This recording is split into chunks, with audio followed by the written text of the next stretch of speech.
bahin sa ijo board member no na we are doing our best no sa sangguniang panlalawigan na masolve ang tanang problema. Kay ining basura it involves also the health no, the environment and the tourism. So dili lang ini basta sa basura lang. So isa intiro Siargao apektado gayud ini. So kinahanglan gayud na mo inihatagan ng importansya and assured na we will work on it. Makita naman niyo na ang mga board members nagtrabaho gayud, di ba? Kita niyo halos everyday ang amo committee hearing. In fact, kahapon after namo sa Solid Waste Management Board, naapay ako mga nagtrabaho tapos gaing nabuntag, nag-hearing na sad kami tuyo ka committee. So gayud kami na laong pa nagtuyog-tuyog sa pansitan, no? Trabaho gayud kami not only for Siargao but for the entire province. Then after that, maghimo na kami ng draft. So ingani ang isa sa mga nakita na options is maghimo kami ng clustering ng sanitary landfill. So possible na isa sa north, isa sa south.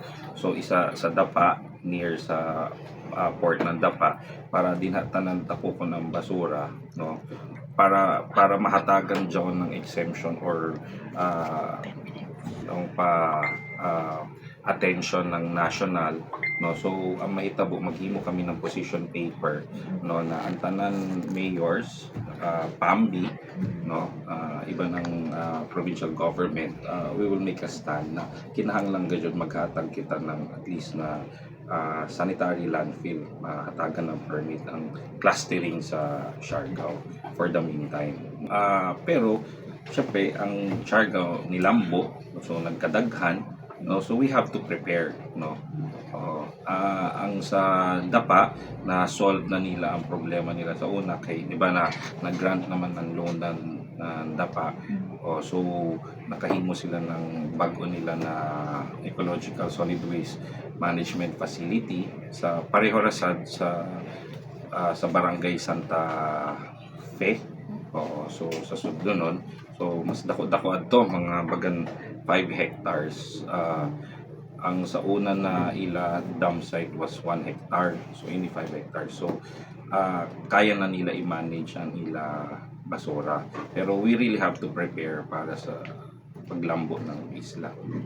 Ang pinakagana gayud tana is waste to energy, di ba? Way masayang, no, pero medyo laong pa sila is medyo struggle gayud jaon, no, lisod kay we have to comply dun sa minimum requirements na tonnage ng facility. So para mosuyod sila sa Siargao. So mo pero sa pagkakuman, yes, we will consider shipping out, and then also the biodegradable nato ng mga basura kinahanglan dyan nato na ma-convert into fertilizer, no, para di kayo masayang, which is ang DA naghatag na ng equipment sa Mafaco, sa Burgos dyan sa San Mateo, no. So sila ang pioneering na magsugod dyan na biodegradable o convert to fertilizer. So excited ako dyan. Actually supportive ako dyan sa taghimo ko man sa co-op nila. When you speak of sanitary landfill, muhimo pa kami ng position paper para sa clustering. Pero kung mula ka na sanitary landfill application ng kada munisipyo, no, naiila budget para sa sanitary landfill nila, which is actually daghan na nag-attempt, nag-apply, di lamang mo pasar ang ila mga application kay pagtanaw lagi ng ng DNR na naay sinkhole, naay mga limestone, so dili pwede na himuon jawan na sanitary landfill labi na timberland. Amo gani na mo comply ka John sa mga requirements, no. So sa ECC, sa PAMBI mo agi John tanan. So para sa John sa safety nila. Di man John pwede na tugutan mag-operate kung may anihagi ng mga inspections sa DNR.